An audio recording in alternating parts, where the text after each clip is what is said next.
Hey, good morning to everybody. Happy Tuesday. It's Daryl here. It's bright and early, 3:30 a.m. here in Connecticut on the East Coast. Okay, I got two smaller, not quite headline stories I want to talk about today. The first one is just plain ridiculous. The second one is a little more telling and something that prompts a serious question. All right, the first one. Have you guys heard the newest thing that Fox News is getting its viewers outraged at? That the lefties, us liberal, progressive Democrats, snowflakes, that we want to cancel Snow White. Yes, unbelievable. Let's get outraged. Those lefties want to take away Snow White now. Okay, so here's the story. The San Francisco Chronicle, a newspaper, has a travel and leisure section, I think it is.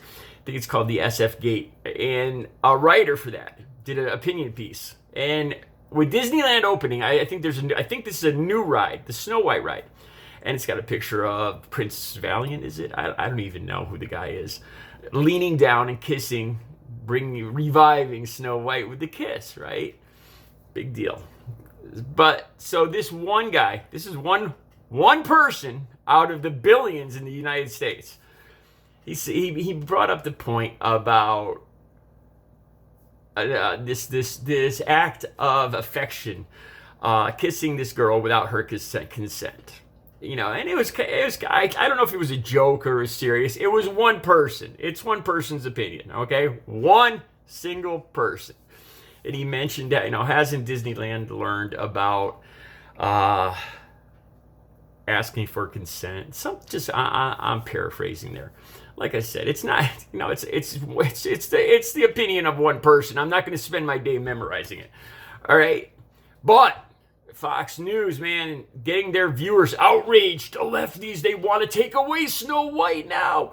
Oh my God, this liberalism, this cancel culture, taking away Snow White. Imagine that. Yeah. One person, one single solitary person's opinion. What if I came on here and said I wanted to cancel Pinocchio because he's a liar? Or something to do with Republicans, maybe. Would that be all over Fox News tomorrow? Maybe I should try it.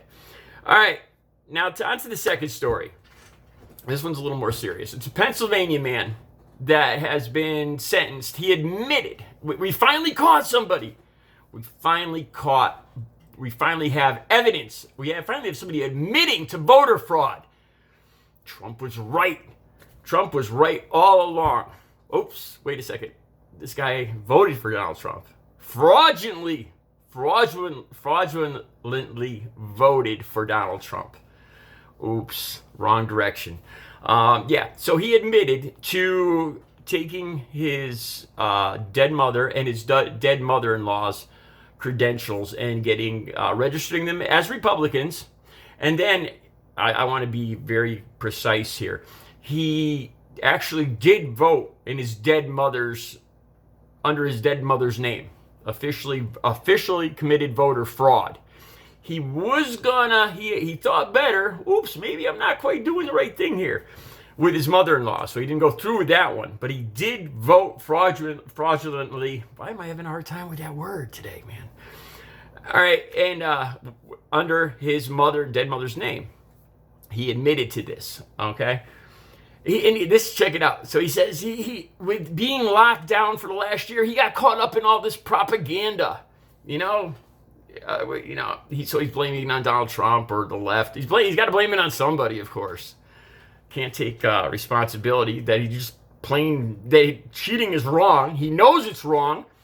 And it's not a quick moment decision where you take your dead mother's birth certificate, register her. It takes time and thought. It's not a snap decision. But he was under the duress. He was confused. He was confused by propaganda. He was unduly influenced. It wasn't his fault. All right, but here's the thing. A woman in Texas, we've all heard of this, the African-American woman, she had a felony, I believe. I'm not even sure what the felony was. In her past, all taken care of. But she talked to a poll worker. She wanted to vote again. And the poll worker said, go ahead, and gave her some bad advice. And the woman went ahead thinking it was okay, and she voted. She's looking at 5 years in jail, or she's doing 5 years in jail right now for this. African American woman unknowingly votes when she shouldn't have. She didn't know that she was given bad advice. 5 years in jail. African American woman. White male Trump voter admits to taking not only his mother's birth certificate, but his mother-in-law's birth certificate, and registering them as Republicans, which took time and thought and premeditation, and actually voting for Donald Trump in his dead mother's name. He gets a few years probation. I don't know if it's 5 years probation. 5 years probation, 5 years jail. Unknowingly, flat out admitted it. Yeah, there's no racism in America. Sure. I'm sure there's something to explain this. I'm sure that African American woman must have done something in her past that, she was a felon. Because she's African American. No. I'm being facetious here, of course. All right. I'll be back later with another video. You guys have a good Tuesday.